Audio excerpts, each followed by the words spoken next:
As always, I appreciate the talent of other authors telling their stories. I'm not sure Katie knew what it was like to be cheated on, rejected, and disrespected. Maybe after Jeff manages to let her know how it feels, she will have a different perspective on the subject. Don't you ever wonder how sometimes it can be a really great time in your life to be screwed, and other times it can totally suck? So, at that moment, my life was screwed, and I didn't like it one bit. Sometimes things don't go exactly as you plan. Take my business, for example. I'm good at what I do, but for reasons known only to the gods of fate, I've had a hard time making a difference in my life lately. Things haven't been going exactly as I planned. We haven't gotten to the point where the wolves are out the door. It's just that with the state of the economy, the way it is now, it seemed like business was lagging behind. Things were tight, but we were getting by. Damn it. We were still able to support the girls in college, so it couldn't be that bad, right? I know it has affected my own attitude towards life, as well as that of my wife, Kathy. The last week has only reinforced to me that I have really lost control of my life. Well, maybe that's not entirely true. I know I can influence the minor things in my life, but the things that really matter seem to be out of my control. Then I got a double whammy. I had just gotten the test results from the doctors, and they were on the coffee table in front of me. Cancer? Leukemia? You'd think so, and somehow I wanted it to be. What about degenerative cardiomyopathy? Yes. That's probably closer to the truth. You see, my heart is turning to crap, giving up the ghost. But not fast enough for my liking.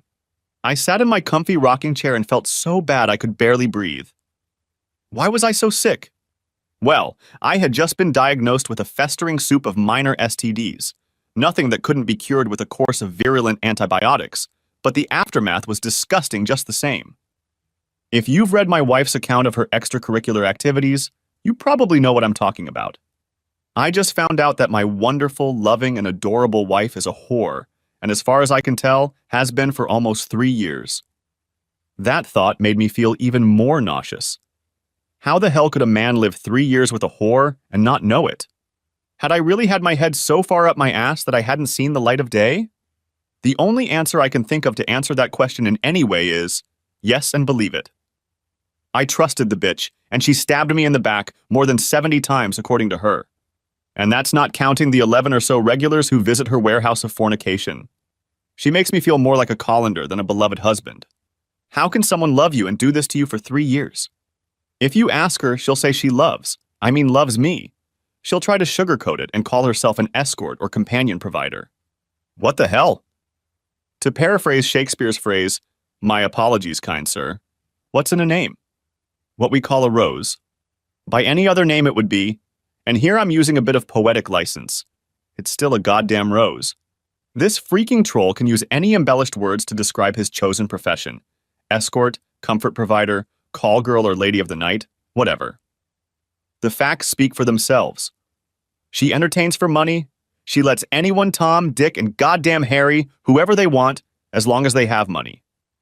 As you can imagine, any job has its occupational hazards. STDs are the standard for the industry. Registered and government-approved sex workers are regulated for these very reasons, and also, dare I suggest, so that the establishment can dip their money-hungry fingers in the honeypot, as far as I can tell.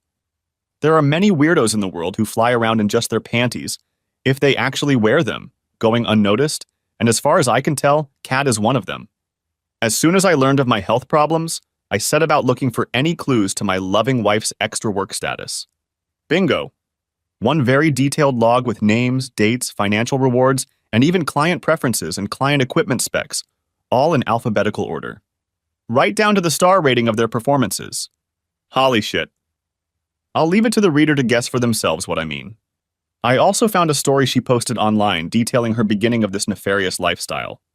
I must admit that she is a meticulous and conscientious little bitch, and this, my dear listeners, will be her undoing. This I guarantee you.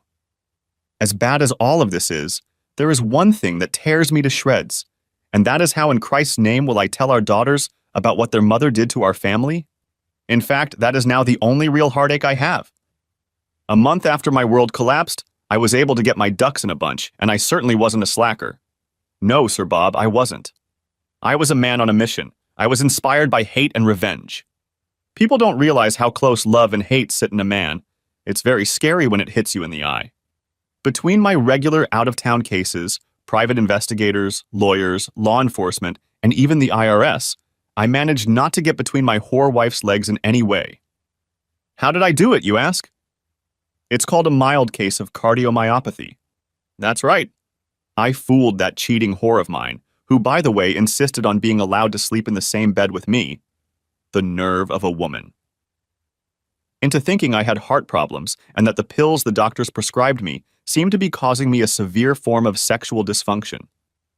That's right, folks. The periscope's hydraulics failed. I almost felt sorry for the poor guy. Such is life.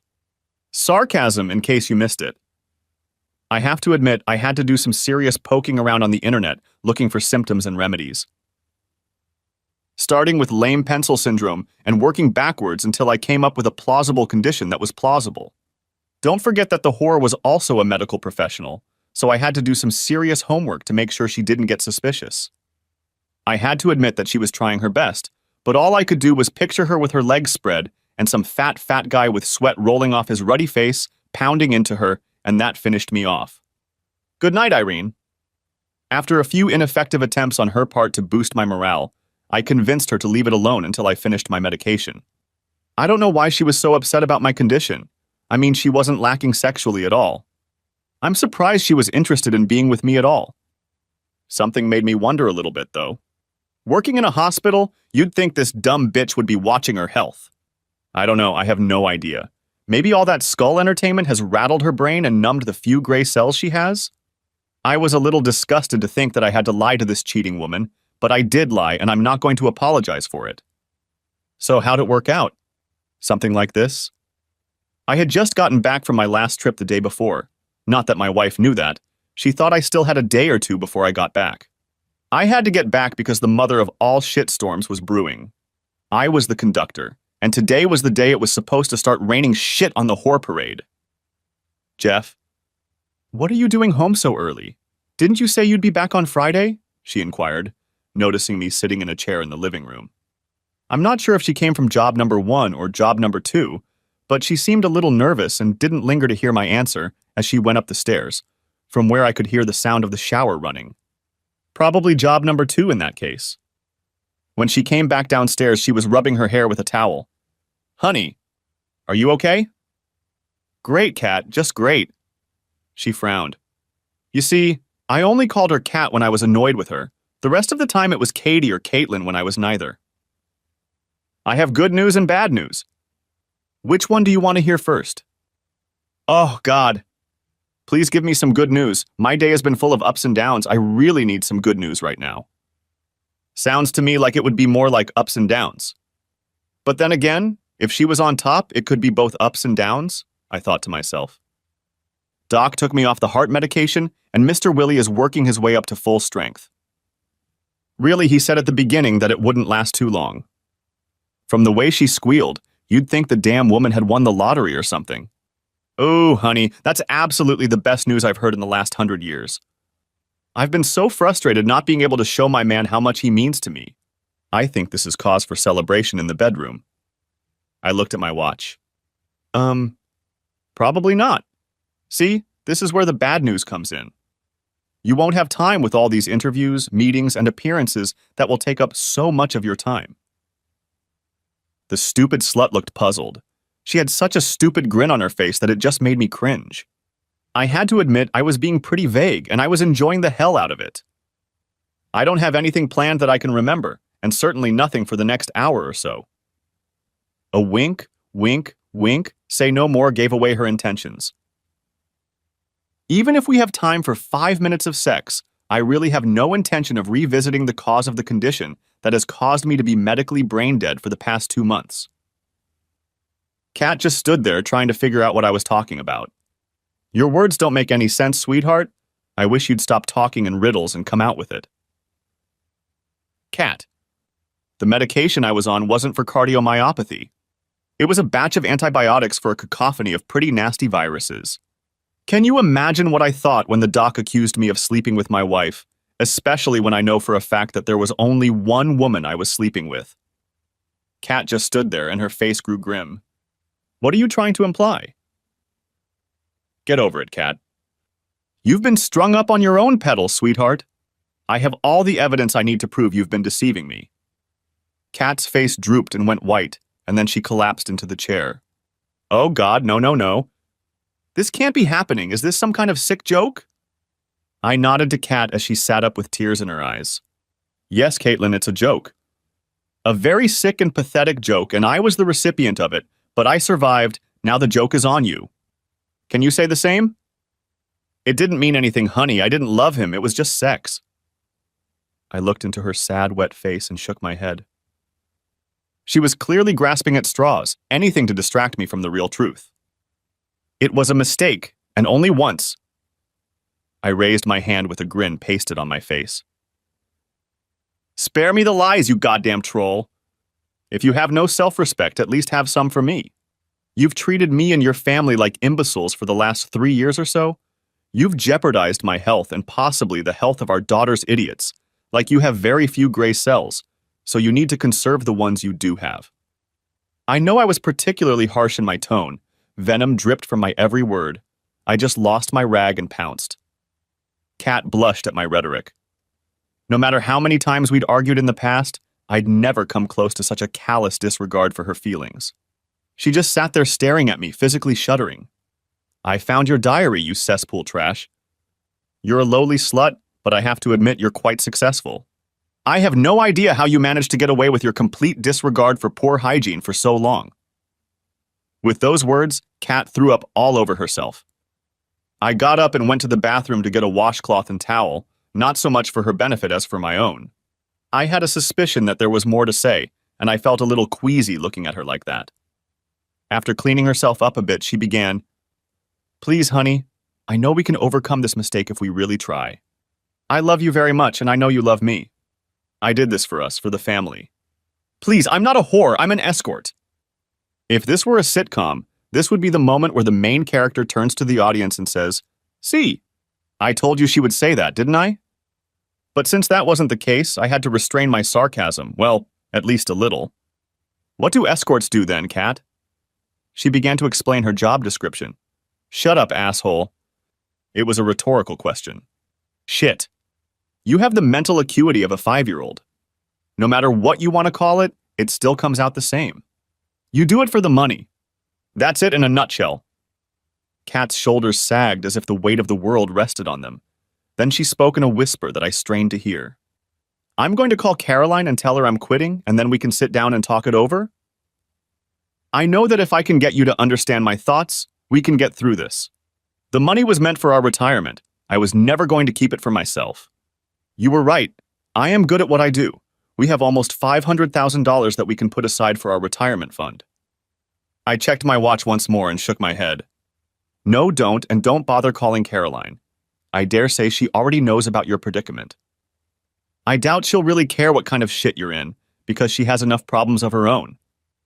Kat looked me in the eye and asked the very question she was probably dreading. Why? What are you going to do? I have money. It's in a separate bank account. I don't need to do anything right now. What's done is done, and like your decision to sell yourself and flush our marriage down the toilet, there's no going back. Caroline and her husband are now at the police station, answering charges of pandering and molestation. If you decide not to run and hide under some rock, I dare say the police will be here in the next 10 to 15 minutes to take you to Caroline. Maybe they'll let you share a cell, and then you can tell her that you finally got screwed big time, and this time screwed by your ever-faithful husband. But I highly doubt you're on their Christmas list for this or any other year. Oh my God, no, please don't say that. You have to help me, Jeffrey. I don't want to go to jail. You should have thought of that while those idiots were filling you with STDs to bring home to your loving husband. You're your own man. I had the devil's work of extracting myself from your shit. After the police deal with you, the IRS wants a piece of your scurvy hide. All your bank accounts are seized. You don't even have $2. At this, Caitlin perked up a bit. Why on earth would you do that? Are you out of your mind? That's almost $500,000 of my hard-earned money that you threw away. I told you it was meant for us, and now after all this we have nothing? Why on earth were you going to get all that money without me knowing where it came from? Kat just stared at the floor. I don't know, I didn't really think about it. I figured we might have won the lottery or something. The pitiful look on her face said that even she didn't believe she could get this past me. For you statement before that isn't very Kat. You're the only one with nothing but the clothes you're wearing. After you go through the court on the prostitution charge, and while you languish in your not-so-comfortable cell, I will divorce you and get everything from the marriage. I still have money and assets, and once I've dealt with Caroline and her jerk husband and your entire client list in the diary for alienating affection, I can probably retire and live the life of Riley. The seriousness of the situation seemed to finally reach her consciousness. You really hate me that much, don't you? She lowered her gaze to her hands and sighed.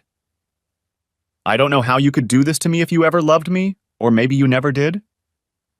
I love you, Jeffrey. None of this has anything to do with us. I never meant to hurt you, so how could you do this to me? Why do they always say shit like that? Then the tears started to fall again. I almost didn't answer her question, instead I muttered. Don't you dare say I didn't love you. How long would I have had to wait until you brought home to me some more serious disease like AIDS or hepatitis C? My God, woman. You work in a goddamn hospital, for Christ's sake? Didn't it ever occur to you to get tested regularly? Kat shook her head, trying to think of some plausible answer. I couldn't pass a background check. I'm too well known in the community for that kind of information to spread. It's not like I'm walking the streets. The clients I serve are just regular business people who just need company for the night. So I just put it out of my mind and convinced myself that it wouldn't happen to me. Did it ever occur to you that one or two of these same businessmen might be picking up prostitutes on the streets? Caitlin just stared at the floor in front of her and said nothing. How long could you hope to get away with this charade before someone found out about it and reported it to the authorities, and I was dragged into your nightmare as well as Caroline's husband? Like I said, it took a lot of fiction to convince the IRS not to raid my assets. They wanted to do the same thing the police were doing to Caroline's husband. The police seized all of their combined assets. I paced as my temper was building. Apparently they were paying taxes, so the IRS isn't interested in Caroline and her extracurricular activities, which I gather you didn't bother to do. But the police found out that Caroline, although paying taxes, was not registered as a sex worker, and their house was an illegal brothel. So the authorities confiscated everything they owned. You and all your cronies are dear toast, and there's nothing you or I can do about it. Just then the doorbell rang. It's probably for you, honey. Don't bother with birthday or Christmas cards, okay? Caitlin stood up, looking like something a cat dragged in, and answered the phone. Caitlin Summers? The police officer asked. When Kat nodded, she continued. We are here to arrest you on prostitution charges. You will come with us to the station to answer further questions. You have the right to remain silent. As the officers read Kat her rights, the female officer turned her around and snapped the handcuffs on her wrists. Caitlin, for her part, just stood there looking at me with an embarrassed face and pain-filled eyes. Please, Jeffrey, don't let them do this, honey. I'm not a bad person. I've never hurt anyone. At least, can I ask you one last favor? Could you call my parents and let them know I'm going to need a lawyer? I'm so sorry, Jeffrey. It was at that moment that I couldn't hold back my own tears. No more than I did, Caitlin. No more than I did. And what I'm about to say will make it worse. Caitlin began to cry almost uncontrollably. I think she guessed what I was about to say. You don't have a family, Caitlin. Everyone already knows what you did to your family. None of them want anything to do with you. Not your mother, not your father, not your siblings. Not even your daughters. They asked me to tell you that their mother died 3 years ago. With those words, I sank back into my chair and buried my face in my hands. All the emotions I'd been coping with and keeping bottled up for the past couple months bursting out, and I couldn't stop them. The cops just turned Kat around and escorted her to the patrol car. I remembered an Italian friend of mine once told me about a saying his parents used when he was rowdy and out of control. Dopo a risata venati uccianto, or loosely translated it reads, after laughter comes crying. I couldn't help but feel that this saying so aptly applies to this situation. Caitlin has had her fun, now she's going to be crying for a long time. So, what I came to after the smoke cleared and everyone had time to lick their wounds, bury their dead, and try to make the most of what was left.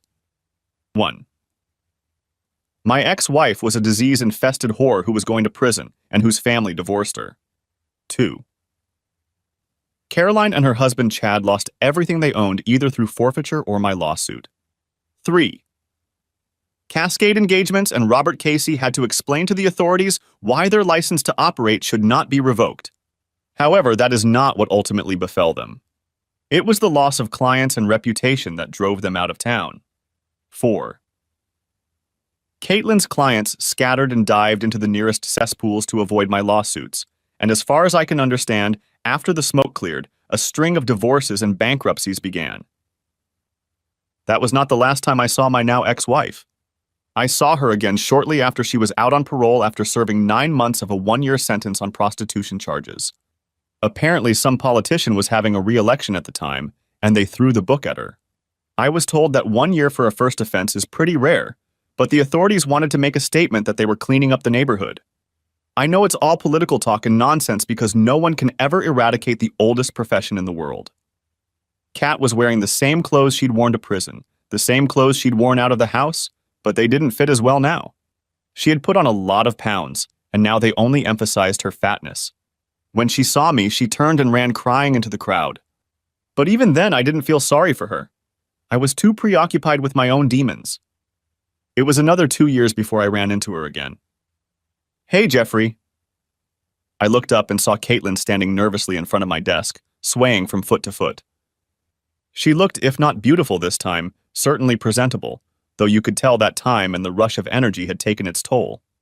You'd be right if you thought she looked like a tired old prostitute, but for the sake of decorum, I kept my opinion to myself. "Caitlin."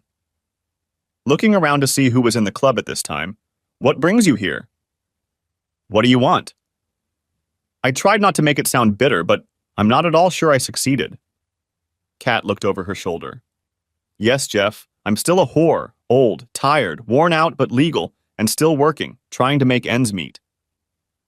"Are you afraid someone will recognize me and wonder if you're messing with low-life scumbags now?" I only shrugged. We both have reputations to protect. I see no reason to put either of them in danger. My sarcasm burst out. Kat frantically clutched her clutch purse in her hands. "I need to talk to you, Jeffrey. I need to know how the girls are doing. I've never once abandoned them. You have to believe that. I get sick to my stomach at the thought of never seeing them or talking to them again. I've tried to talk to my family, but Mom and Dad just slammed the door in my face, and neither my sisters or brother are any different." Kat started to cry. "Please, Jeffrey, I know I screwed up beyond measure, but I need to at least know what the girls are doing. At least something to keep me sane. I'll get down on my knees and beg if I have to. Just give me an hour of your time and I'll never bother you again." I don't know if it was due to the passage of time or the fact that I was having as much trouble getting over what had happened as I was. I guess I needed closure too, so I gave up and checked my watch. "I have a couple I'm waiting for to come over. Meet me in the park at the corner of 10th and Vicks tomorrow at noon. I'll even yell lunch." Caitlin brightened and almost fell over thanking me. "Oh, thank you so much, Jeffrey. You have no idea how happy this makes me. I promise I won't push you in any way. Thank you, and thank you again." She pulled back with a tearful smile. "I better get my ass out of here before your friend shows up and decides your standards have fallen through the floor. Thanks again. I'll see you at the park tomorrow at noon sharp." With those words, she sprinted out into the street twice as fast. While I waited for Dana to show up, I had time to ponder what might be in store for my afternoon meeting with Caitlin. My life since the day Caitlin was taken away to prison hasn't been bedecked with roses. I don't have to work, but I do it more to keep myself occupied than for any other material reason. I spend most of my time doing charity work for nonprofit organizations. Cystic fibrosis is one of the ones I'm heavily involved with, as my longtime friend's child has the disease, and I can tell you that it's an insidious disease that is nearly impossible to survive. Things like this have helped take my mind off the breakup of my marriage, but have not completely erased it from my memory. I spent many sleepless nights wondering where I had gone wrong. Could I have ever once before Kat's fall from grace have deviated her from her chosen path?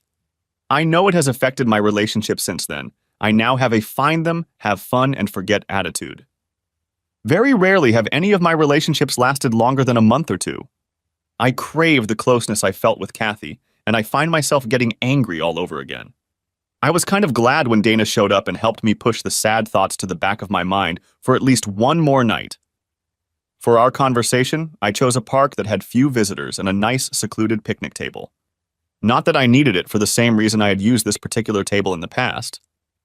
Caitlin was already there, sitting with her back to me and just staring at the line of bushes that hid this meeting place. I was interested in the fact that I had arrived almost an hour early myself. Her attire wasn't the best, but it was clean and tidy. Her clothes clearly looked like charity items. I considered staying and letting her wait, but realized that was petty, and it made no difference what time the appointment was. "Did you sleep here last night?" Kat jumped up and spun around at the sound of my voice. "Oh, God, you scared me." She quickly regained her composure, though. No, I don't have much to do in the mornings these days, and contrary to what you might have thought yesterday, I didn't work last night, so I was in bed and fell asleep early. I woke up nervous this morning because I didn't know if you were going to show up or if you were going to set me up to get a little revenge." I was about to comment, but she held up her hand. "I knew deep down that you wouldn't do that. You're not that kind of person, but it still bothered me. I thought it was so sunny and nice today. It might be nice to have some time to sit and think about what I need to say." "Okay, then it's your 60 minutes. Just please spare me the insincere apologies and ridiculous platitudes," I said, taking a seat across from her. Kat watched me sit up. "I have every intention of apologizing, but I can assure you it will be sincere and from the heart. As for platitudes, you have to have arrogance to utter them, and I don't have an ounce of arrogance in my body right now. You etched it out of me years ago. The life I lead now doesn't leave much room for anything resembling a sense of self-importance, but at least I'm better off than Caroline." I felt my eyebrow raise upon hearing about Caroline, and Kat noticed it and smiled. "I thought you might be interested in this. I live in a studio apartment with a single bed, a dresser, a small basin, and a microwave as furniture. I live in luxury compared to Caroline, and I can't seem to feel the slightest sympathy for her. When we were put in jail, she made it her mission to punish me. I can tell you I have no good feelings for her or her trouble. Caroline and Chad broke up. Apparently genital warts are a real pain when they appear around the mouth." Caitlin chuckled slightly at that. Chad had a fetish for crampies, and Caroline was all too willing to supply them to him. Now she's shuttling between women's shelters while taking care of business in distant allies. Chad has left town for parts unknown, and Caroline has to survive on her own. At least I have my own rented place and work in a legal low-income brothel." She lowered her head and whispered as if to herself. "Well, at least for now. Judging by the financial entries in your diary, I'd have thought you were on easy street. What happened to the $3,000 a day you were making?" Caitlin lifted her head and stared at me with a blank stare, then burst into laughter. "I suppose I deserved it. You once accused me of mistaking you for an imbecile. I'd appreciate it if you wouldn't try to convince me that you are one. Look at me, Jeffries. I'm a 53-year-old prostitute who's aged 20 in the last 7 years. When all this shit hit the fan, Cascade Engagements went out of business. Robert wouldn't even return my calls, and my regulars were either too busy trying to save their own hides or so pissed off at me that I couldn't get $5 for the whole night." Kate shrugged and sighed. "Rumors travel fast in this industry, and I was too much of a hot potato. Now I'm just surviving day to day, waiting for the day I follow Caroline and become a bag lady." I sat and studied Caitlin's face. I was trying to figure out if this rhetoric was necessary to elicit sympathy or not. The look she gave me wasn't sympathetic, just resigned. "Why don't you get a normal job?" Kat just smiled. I found out very quickly that I don't have a snowball's chance in hell of that ever happening. I've so ruined my reputation that no respectable employer will touch me. The terms of my parole state that I must inform any prospective employer of my criminal record. While 53 years old isn't bad enough to find a legitimate, respectable job, having a criminal record negates the chances. It annoys me that my criminal record puts me in the same group as pedophiles and rapists as a sex offender. It means I can't work anywhere near children. I had to admit that this bit of information hit me, and we sat in silence for a few minutes. Then Kat brightened up a little. "Well, there you go, Jeffrey. My life is shattered beyond recognition. And before you say anything, unlike Caroline, who thinks you and I are to blame for all her misfortunes, I don't hold you responsible for a single little thing." Caitlin twisted the napkin she held in her hands. "At first it was, I cursed the hell out of you for throwing away our marriage and my life. However, the more I thought about it, the more I realized that I did it all on my own. And for what? For the thrill of sexual encounters, for the high I was getting from the depravity of going behind your back. Caitlin made a grimace. I take full responsibility for my fall from the heights. I'm terribly sorry that I hurt you so badly. I'm beyond grief-stricken over what I did to our girls. I can't imagine what they had to go through at school and with their friends, having a mother like me. There are no words to express the pain I feel at night, the disgust I feel for myself, forcing myself to endure another day at work. You told me I embellished what I was doing. You were right. It was the money that made me look respectable. I realized that my clients no more respected me than a $20 hooker on a street corner. The tears were already falling, and I had to admit I was sick of her. You have caused me unimaginable pain, Jeffrey, but if you feel even a tenth of my anguish for what I have done to you, it is too much for me to bear. I humbly ask you to give me some peace. I know I have no right, but I ask you to forgive me for my presumptuous stupidity that destroyed the only thing I thought I was worthy to live for. Caitlin fell to her knees and burst into tears. I beg you to let me know what our children are doing, to give me something to hold on to, because where I am right now is nothing short of hell. The look on my face must have alerted Kat to what I was thinking. Ooh, don't worry. I have no intention of committing suicide. I don't have the guts for that. Caitlin sobbed and then broke down. I needed a break, and I was sure Kat did too. Tell you what. You agree to let me buy you lunch, and I'll forgive you for being a dumbass. And I'll try to help you fix the bridge with the girls. What do you say? Deal? Caitlin snorted and ran a trembling hand over her face to mop up the tears running down her cheek. I made my offer so non-seriously that she thought I was just twisting a knife. Please don't do this, Jeffrey. I meant everything I said today. I'm sorry for everything, but if you can't find it in your heart to forgive me, then I'll just have to accept it and leave you alone.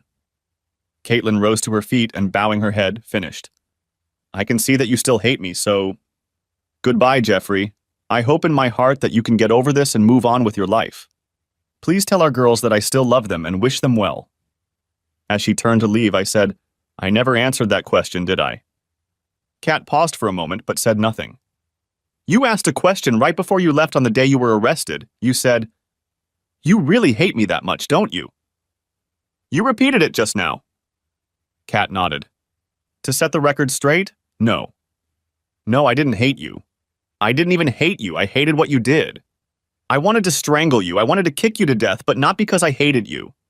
It was because I loved you with all my heart, because you took my wife, my life, my family, our future that we had worked for our entire married life and killed it. I loved you then, and strangely enough, I still do. I brushed the leaves off the table as I continued. Like you, I've had years to process what happened, and when you left last night, I realized I traded one whore wife for a whore ex-wife. I hadn't made up my mind about a damn thing. All I did was repaint my life white and hate it every time the old life made itself known. Yes, you hurt me, but after I kicked your ass out, I continued to hurt myself, and I need to stop if I ever want to find peace. I looked straight at her. For that, I need to show you mercy, for what you yourself have said is unforgivable.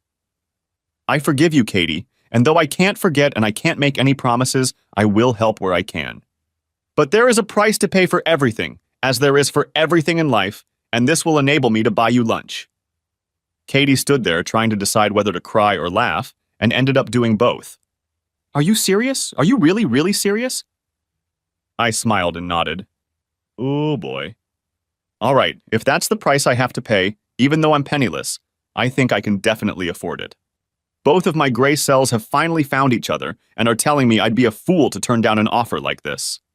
Yes, Jeffrey Summers, I'd love to have lunch with you. After the waitress left after bringing us our food, Kathy sat staring at hers. Oh my God. I haven't had lobster in years. I hope I didn't drool all over my Sunday dress. Picking up her wine, she sniffed his bouquet. I know it's temporary, but I've missed it too. I see you remember my favorite wine. Chateau Carton is the only wine I can afford lately, and it's so overrated. I saw an article in the paper the other day. There was a picture of you with a tall, leggy blonde. Was she the couple you were waiting for yesterday? She's certainly beautiful. I smiled at Caitlin's attempt to find out about my love life. Yeah, that was Dana. She's okay, you're a typical blonde. She could find her ass with both hands and a map, but she definitely helps with the functions I attend from time to time. Caitlin sat looking at me for a while. This isn't the Jeffrey Summers I know and love. Did I do this? Do what? Make you cynical. In all the years I've known you, Jeffrey, you've never censured anyone for an outward sharpness of mind. I fiddled with my food for a while before answering. I guess so. When you're lied to, laughed at, and generally shit on by someone you thought was your rock, it destroys your faith in humanity. Bullshit, Jeff. Though I agree that I've probably destroyed your faith in women, and especially wives. I don't see it spilling over into humanity as a whole. If you believe what I read in the paper, it doesn't. Are you a spokesperson for any charitable organizations? You can't be that unhealthy and be a leader of charities like you are. So, like I said, bullshit. I smiled. Getting a little cocky, aren't we? Caitlin smiled back at me. I know when I'm wrong, I know when I have to eat crow. But I'll be damned if I'm going to cowardly for reasons not of my own making. I'm sorry for making your personal life a misery, and I'll apologize for corrupting your faith in the female gender until the day I die. But I won't back down if I know I'm right, and I'm right here. Katie and I spent our lunch chatting and generally getting to know each other anew. I don't want to mislead you, but that doesn't mean there's any chance of us getting back together. Kathy smiled. I know Jeff and I didn't expect you to ever want me again. I'll be happy with what I have. It's much more than I ever hoped for, and definitely more than I deserve. Thank you for all your compassion. You've always been a good person. I just forgot about it for a while. 60 minutes of Katie's time turned into an afternoon, and I think by the time we parted, we both had a new appreciation and respect for all the delights of life. But there was still one thing that gnawed at my sensibilities. To say that Kathy was dumbfounded and confused when I showed up at the brothel she worked at was an understatement. What the hell are you doing here, Jeff? She asked, nervously looking around the room with her eyes. You can't be here, it's not right. You have to leave before anyone recognizes you. She was wearing the most hideous hot pink and green candy apple ensemble imaginable, all on 5-inch pink CFM pumps. I'm not much of a color coordinator, but it wasn't the one, that's for sure. I'm not going anywhere until I talk to you. The rough-looking woman behind the counter grabbed my arm. Look, buddy, I don't care if you want to talk, it's still going to cost you $50 an hour. I turned and stared at the creature from the Black Lagoon. How much for the rest of the night? Jeffrey's not here, shouted Katie. The woman seemed to step back and reflect. You seem to be a man who can afford something better than this old piece of sewer trash. I have prettier and younger girls here who will rock your socks all night for $500. I had an overwhelming urge to destroy it right where it stood, but I realized that some huge gorilla would stand in the wing and demand a high price for this mistake. If I wanted something better, I wouldn't shop in this rat-infested hole, would I? So how much? Caitlin just stood there, kneading her hands. I could see the disgust on her face as she grinned back. $200 for you, sweetheart, but no rough stuff. It'll cost you more. I tossed the 2 bills on the counter and grabbed Katie's hand to leave. Where the hell are you going? I turned around and snapped back. You don't think I'm going to stop there, do you? You never know what a person might pick up. Don't worry, she won't get hurt. With those words, I grabbed Katie by the elbow and dragged her away from there and down the street. Please, Jeffrey, slow down.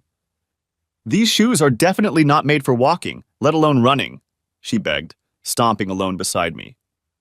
I slowed, then stopped. You're right. That outfit makes you look like a damn clown. Looking up and down the street, I spotted just what I needed. Pulling her into the nearest clothing store, I told her to follow me and keep her mouth shut. Efficiently sorting through the clothes on the racks, I spotted something I liked and, pulling a beautiful, creamy, knee-length skirt from A-line off the rack, slapped it to her chest. Take that. Next was a modest blouse with a high neckline and ruffles down the front. Katie said nothing as I picked up a jacket to match the skirt and then headed for the underwear. I doubted, judging by the boob tube and saggy 36C cups, that she was wearing a bra, but I found a simple white lace bra and bikini set and a pair of tan stockings. Here, take these and change while I find you some practical shoes. When Katie came out of the fitting room, she looked 1,000% better. I handed Katie the bone-colored court shoes with an inch heel and asked our assistant, Do you have a bathroom and some makeup she could use?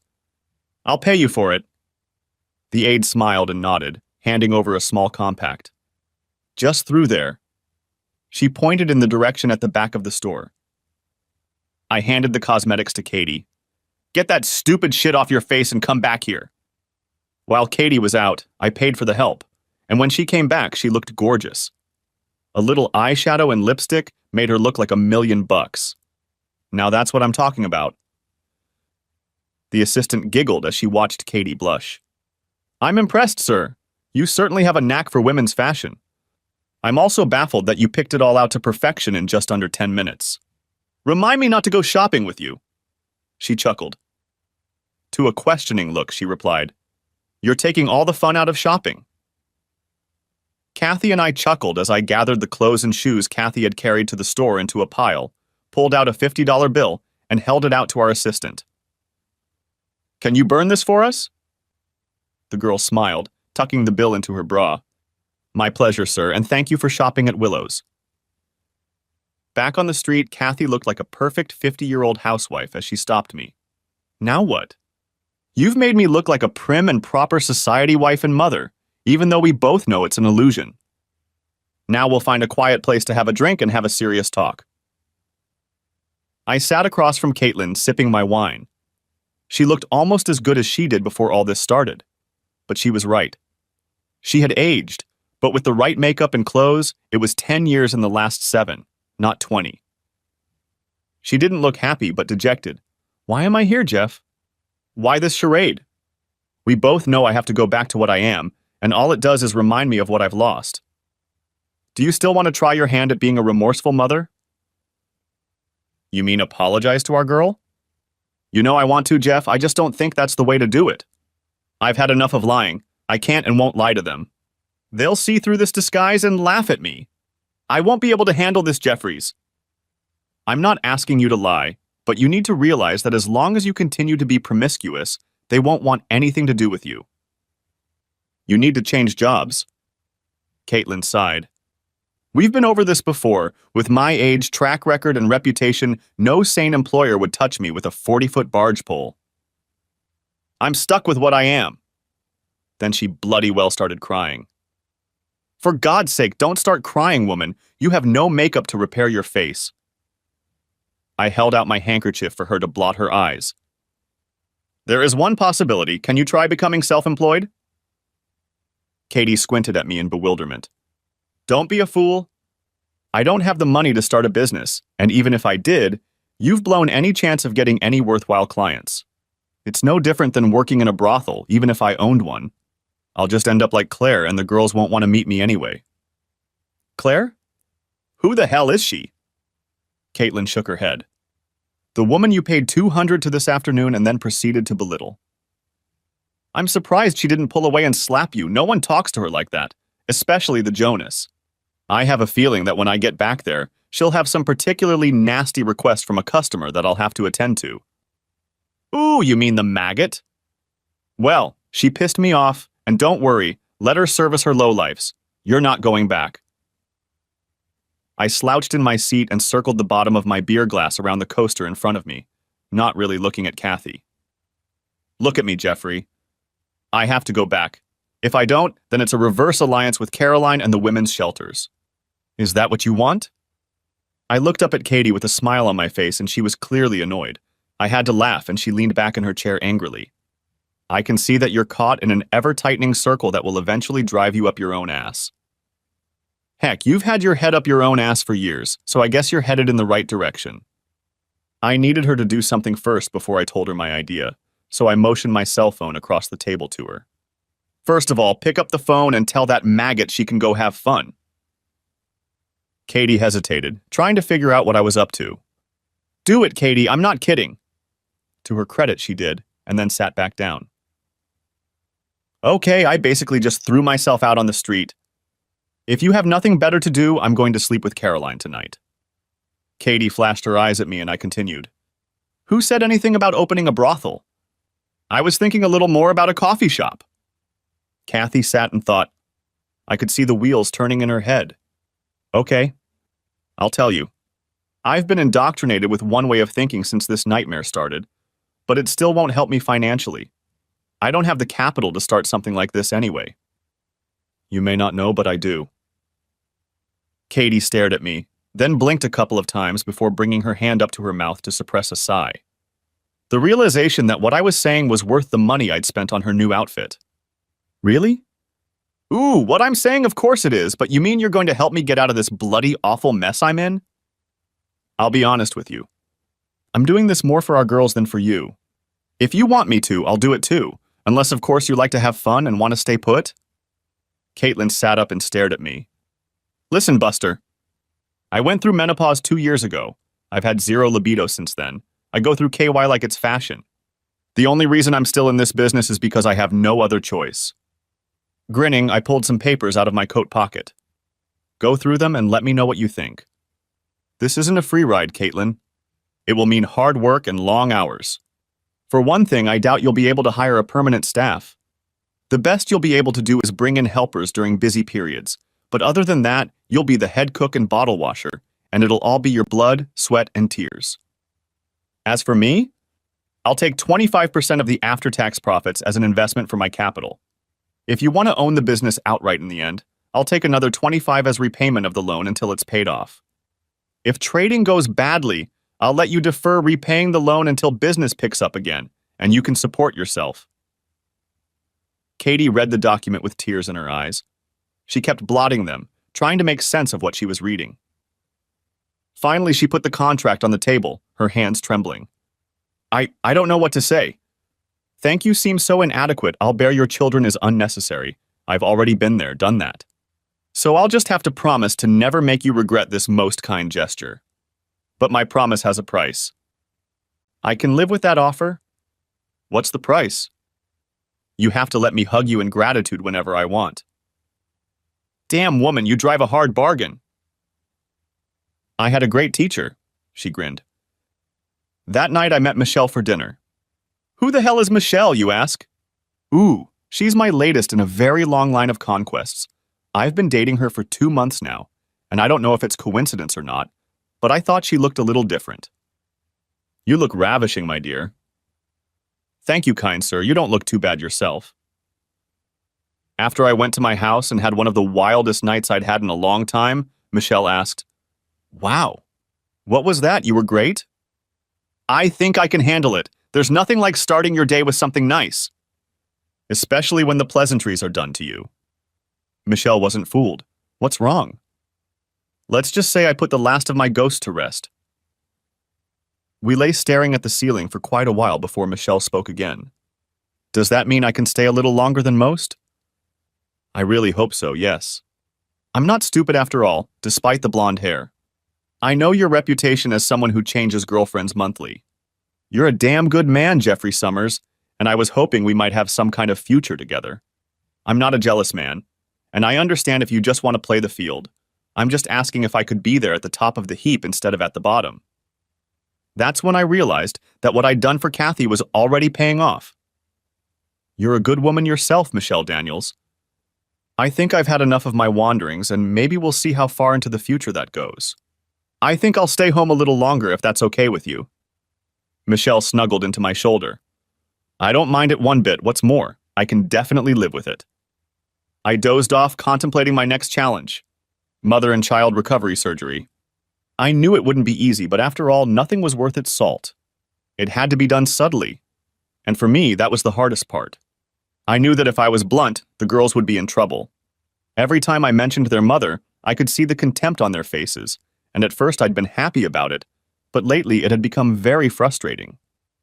I devised a plan and then left it up to the gods to bless my idea. I had the local newspaper print a full-page article with a picture of Katie looking like a clean-cut businesswoman due to a change in management at a popular coffee shop, and left it on the kitchen bench face up for the girls to visit. Hey, it's subtle to me. There was no mention of me being a co-owner or financier. As expected, Tara, our oldest, saw the article and nudged her sister Beth. Between them, they were talking in low tones so I couldn't hear them. They never mentioned the article, but the call I got from Kathy a week later made me think it worked. Kathy. Good to hear from you. How are you? It's gaining momentum. The new cars we put in were a good idea. I've never been so busy in my whole life. You were right about the long hours and hard work, though. When I get home, all I want to do is collapse in a heap and go to sleep. But all in all, I've never been happier. You'll have to stop by my place for a freebie sometime." Then there was silence, followed by a giggle. God, I never thought I could say that again without being disgusted with myself. "I want to thank you for your help with the girls. They showed up here on Monday. Looks like my plan worked a treat. The balls are in your possession. Don't drop it." I grinned. "I won't, Jeff, I promise. Why don't you come over for coffee so I can tell you all about it?" "If you'd be so kind, Kathy, I'll stop by your place Friday after work." "So what happened with the girls?" "What did you guys talk about?" I asked, sipping my Muguchino. I'm not one for picking on little coffee cups. Kathy was almost ecstatic to see her daughters for the first time in 4 years. I, on the other hand, was, to say the least, a little surprised. "Are you kidding me?" We hadn't spoken to each other, but I hadn't expected that. The fact that they came and acknowledged my presence was more than I could have hoped for. I told Susie not to charge them, but they insisted and even complimented us on our service. These are the first steps toward reconciliation, and I have you to thank for that. She then proceeded to hug me to death. The things a man has to put up with to keep the peace. Well, someone has to do it. Over the next year, Katie rebuilt her relationship with the girls little by little. I have no illusions like Caitlin that they will ever be as close as they once were, but I'm sure there will be a friendship between them, if not mother and daughter, then perhaps a favorite aunt and niece. I'm just glad that after all this time, wounds can heal and fences can be mended, even if they don't look as smooth as they used to. Then, things got a little more complicated, and if it wasn't for my close relationship with Michelle, things might have been even more complicated than they were. One day, Kathy called me and asked if I could stop by to help her with her taxes, and I agreed to pick her up after she closed up store. I was just pulling up to the house when I saw some man take a swing at Kathy and catch her right on the side of the face.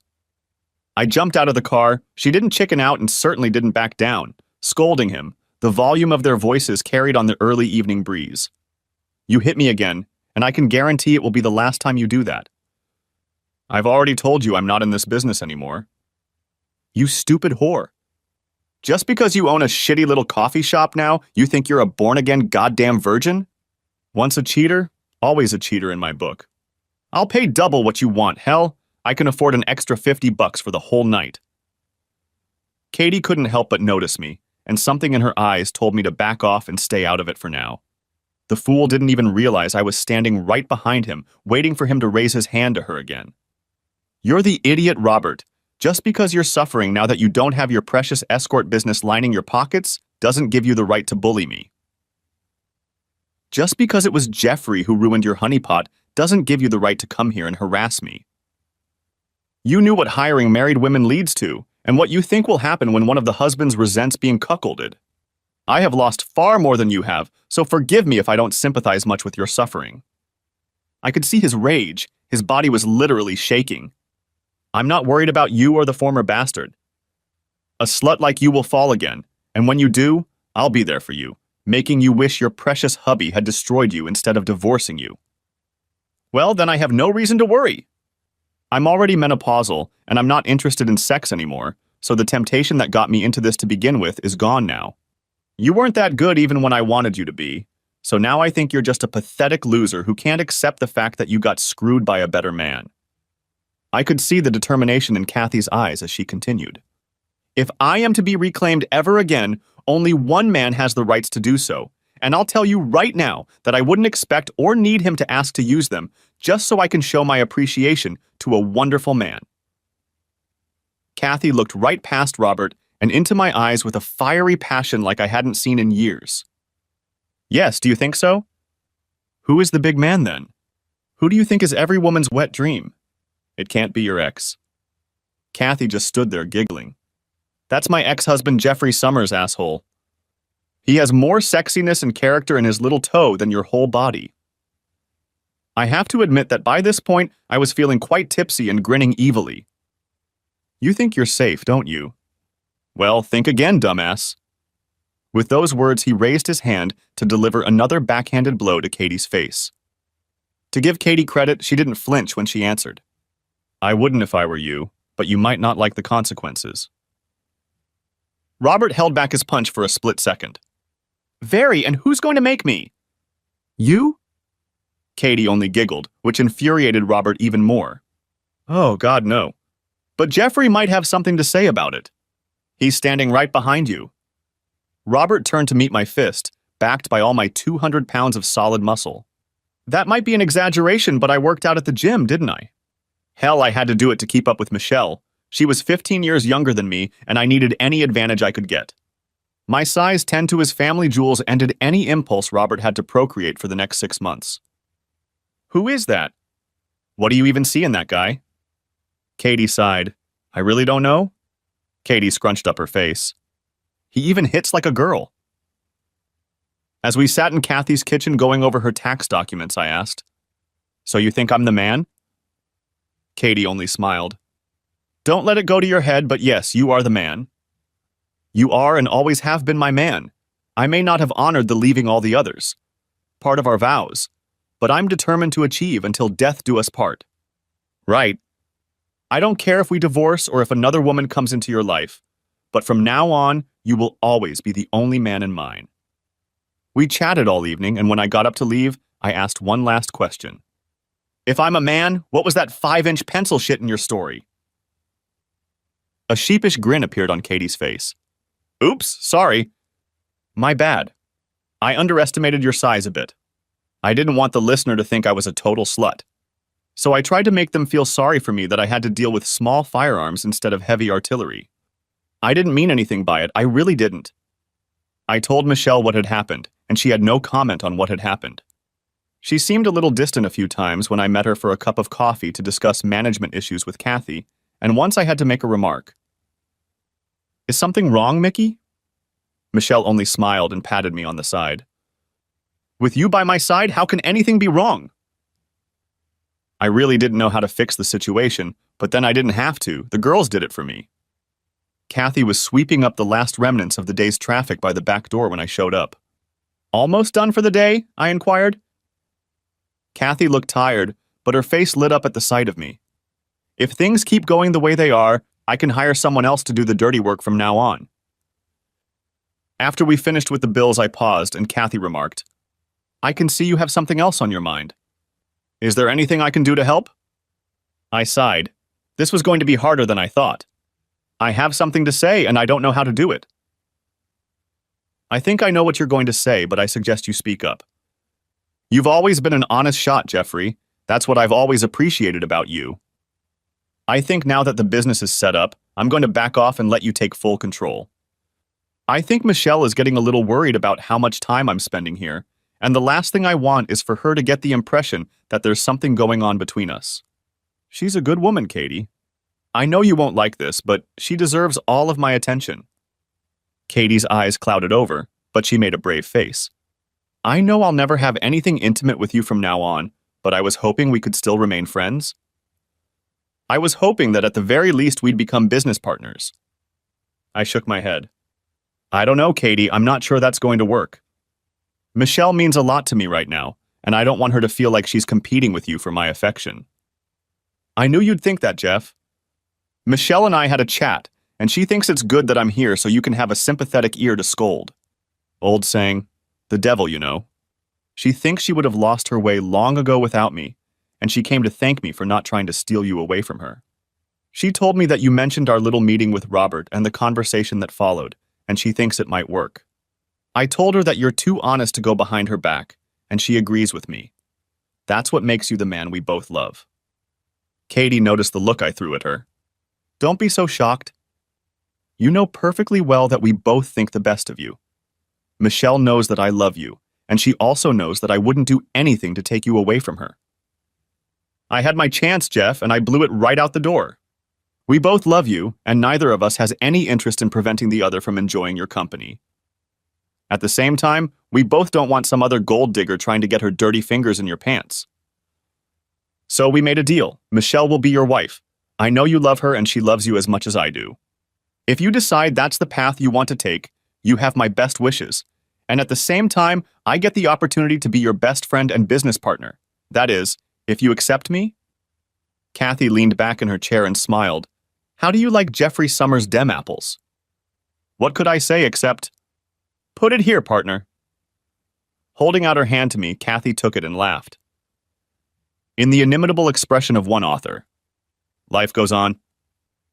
Thanks for watching. I hope you enjoyed it, so subscribe to my channel and watch the next video.